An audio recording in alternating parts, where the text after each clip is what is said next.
On my wedding day, my mother-in-law handed me a document and said, "Sign this, or the wedding is off." My fiancé, Mark, grabbed the paper, tore it up, and said, "Then I have a contract for you too." Her face drained of color when he handed it to her. I knew she was controlling, but I never imagined she'd pull something like this. This was meant to be the happiest day of my life. I'd spent months organizing every detail, flowers, seating arrangements, making sure everything was flawless. Mark and I had been together for 6 years, and after enduring his mother's drama for all that time, I thought I had seen it all. I was wrong.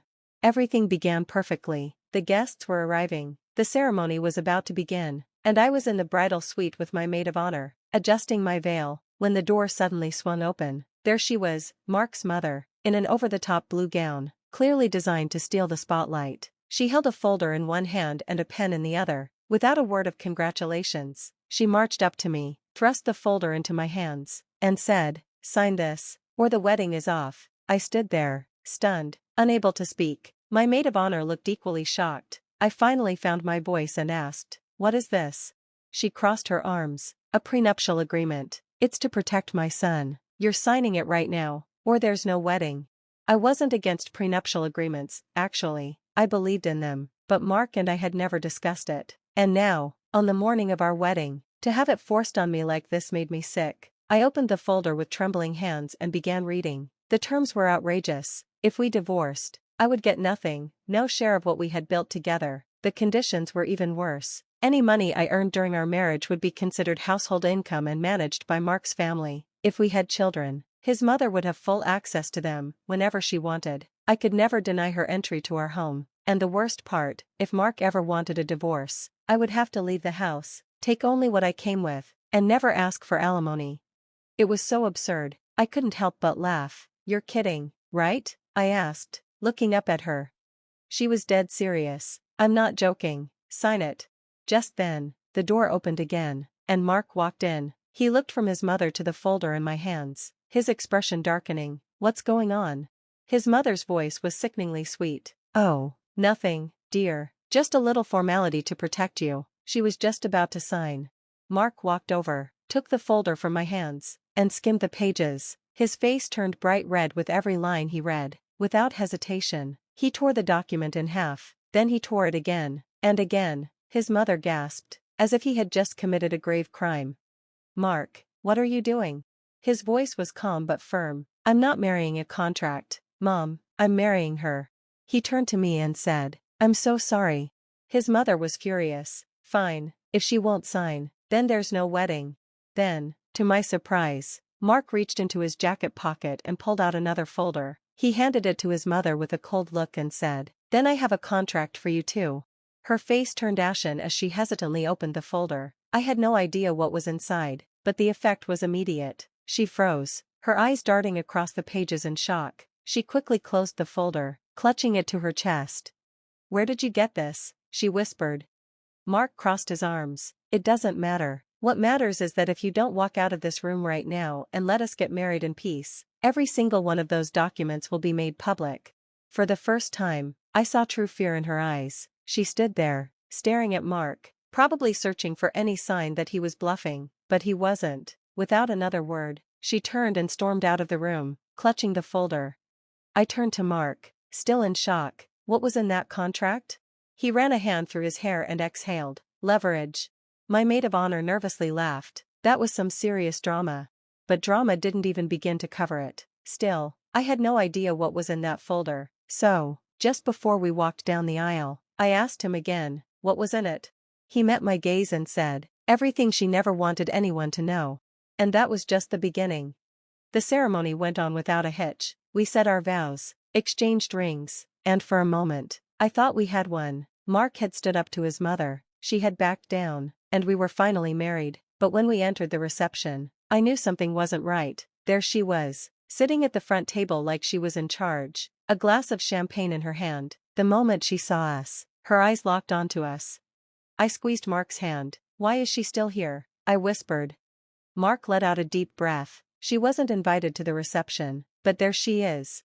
I didn't want her to ruin our night, so I forced a smile, greeted guests, and tried to focus on enjoying the moment. But I had a feeling she wasn't finished, and I was right. The first sign came at dinner. The servers brought out the food we had carefully chosen, except it wasn't what we had ordered. Mark and I exchanged confused glances. The plates were filled with something completely different. I leaned over to our wedding planner. What happened to the filet mignon and salmon? Her face drained of color. I don't know. Let me find out. A few minutes later, she returned looking mortified. The caterer said the groom's mother made last-minute changes. She told them she was in charge. Mark slammed his fork down. Of course she did. I took a deep breath. It's just food. No big deal. But then came the second blow, the speech. During the toasts, my maid of honor gave a heartfelt and beautiful speech that had me tearing up. Then Mark's best man spoke, making everyone laugh. Then, before the DJ could continue, Mark's mother stood up and grabbed the microphone. "Oh no," I muttered. The room went silent. She smiled sweetly, her voice dripping with insincerity. "Since I'm the mother of the groom, I think it's only fair I say a few words." Mark muttered under his breath, "Sit down, Mom." But she ignored him, launching into a speech that was anything but kind. She spent the first 2 minutes talking about how she never thought Mark would settle down because he was so successful and had so many choices. Then, she turned to me. "But I guess some women know how to be persistent." A few guests laughed awkwardly, not realizing the insult. I clenched my fists under the table. Then, she made her real point. "When Mark first told me about the engagement, I was shocked. Marriage is a huge commitment, and some people rush into it without thinking," she said, turning to me. "That's why I did what any loving mother would do. I tried to protect him, but he made his choice." She sighed dramatically. "So now, all I can do is pray." The room fell completely silent. Mark shot to his feet, the chair scraping loudly against the floor. "That's enough." She blinked innocently. "Oh honey, I was just joking." Mark grabbed the mic from her hand. "We talked about this. You weren't even supposed to be here." Her eyes widened. "Are you saying I'm not welcome at my own son's wedding?" "That's exactly what I'm saying." She placed her hand dramatically over her chest as if she were deeply insulted, but Mark didn't play into her theatrics. "Go home, Mom," he ordered. She looked at him, then slowly turned her gaze toward me. The chill in her eyes was palpable. Without another word, she stormed out. I thought we were done with her, but it was just the beginning. The honeymoon was perfect. Mark and I focused solely on each other and didn't let his mother's drama cloud our peace. For 10 glorious days, everything felt calm, but when we returned home, all hell broke loose. We walked into our apartment to find it half empty, furniture, electronics, personal belongings, gone. At first, I thought we had been robbed, but then I saw the note on the kitchen counter. "Since you refused to sign a fair contract, I am simply ensuring my son is protected. He will thank me later, your mother-in-law." I felt a wave of rage wash over me. Mark was furious. He immediately called her. As soon as she picked up, he yelled, "What the hell did you do?" "Oh, calm down, dear. I simply took what was rightfully his." "You stole from us," Mark shouted. "I protected you," she replied coolly. Mark hung up on her and called the police. When they arrived, they informed us that, since she still had a key to the apartment, one she had kept after we moved in, it would be considered a civil matter, not a break-in. My rage only intensified. This was calculated. She had planned it. But she didn't know that Mark and I had already been preparing for this moment. Remember that folder he handed her on our wedding day? The one that made her face drain of color? It contained everything she had done over the years: fraud, tax evasion, secret bank accounts, and, most damning of all, evidence that she had forged Mark's signature on a loan in his name. We'd been quietly collecting evidence for months, waiting for the right moment to strike. And now, thanks to her actions, we had the perfect excuse. Mark gave her one last chance: return everything you stole, apologize, and stay out of our lives, or I'll take everything to the authorities. She laughed, actually laughed. "You wouldn't dare." Mark's reply was calm but cold: "Watch me." And that's exactly what he did. I thought we'd finally trapped her. I thought this nightmare was coming to a close, but I was wrong. Mark went to the authorities, armed with the proof: fraud, tax evasion, and the forged loan. We expected her to panic or maybe try to negotiate, but instead, she vanished. She disappeared. Mark's calls went unanswered, no texts, no emails. It was as if she had evaporated from the face of the earth. A week later, we discovered why. Mark's father called, his voice strained. "I need to see you now." We met him at a diner, and he slid a folder across the table. "You need to see this."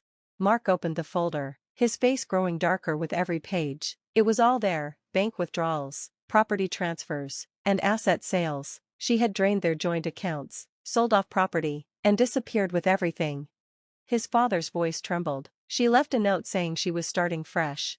I felt a deep sinking in my stomach. She knew she was caught, and instead of facing the consequences, she ran. But then, the real shock came. Strange things started happening. Rumors about my credentials spread at work. Mark received anonymous tips accusing him of embezzling funds. And then, packages started arriving at our apartment, filled with bizarre items, expired food, old shoes, and even a box of dead flowers. It quickly became clear, she wasn't just running, she was seeking revenge.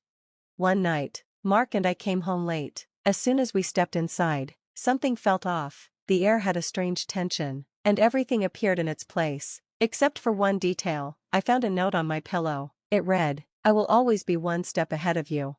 I screamed. Mark rushed to my side, saw the note, and immediately began checking the apartment. The locks were intact, and the windows were shut, but we realized she still had a key. The next morning, we changed the locks, installed security cameras, and filed another police report, but because she hadn't stolen anything or broken in, there was little they could do. But we weren't going to let her win. If she wanted a war, we were done playing defense. Mark and I spent weeks scouring through financial records and property deeds, looking for any clue as to where she had gone, and one night, we found it. She had bought a small house in another state, using a fake name. She thought she'd covered her tracks, except for one mistake. She had used Mark's stolen identity to secure part of the financing. That was all we needed. We contacted authorities in her new state, provided them with everything: the fraud, the false identity, and the financial crimes. Then, we waited. A month later, the call came. Mark's mother had been arrested at her new home. Completely blindsided, she was caught off guard. The woman who had spent her life manipulating others had finally lost control. She called Mark from jail, sobbing, "How could you do this to your own mother?" Mark's reply, "I'm just protecting myself. Isn't that what you always wanted?" Then he hung up.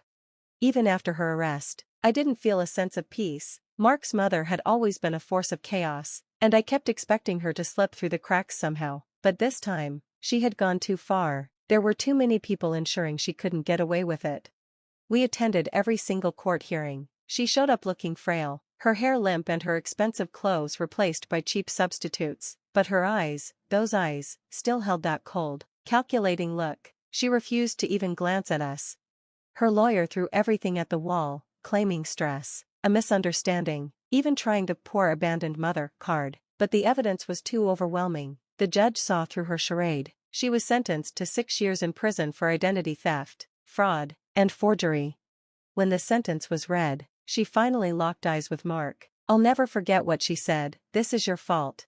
Not an apology, not a regret, just blame.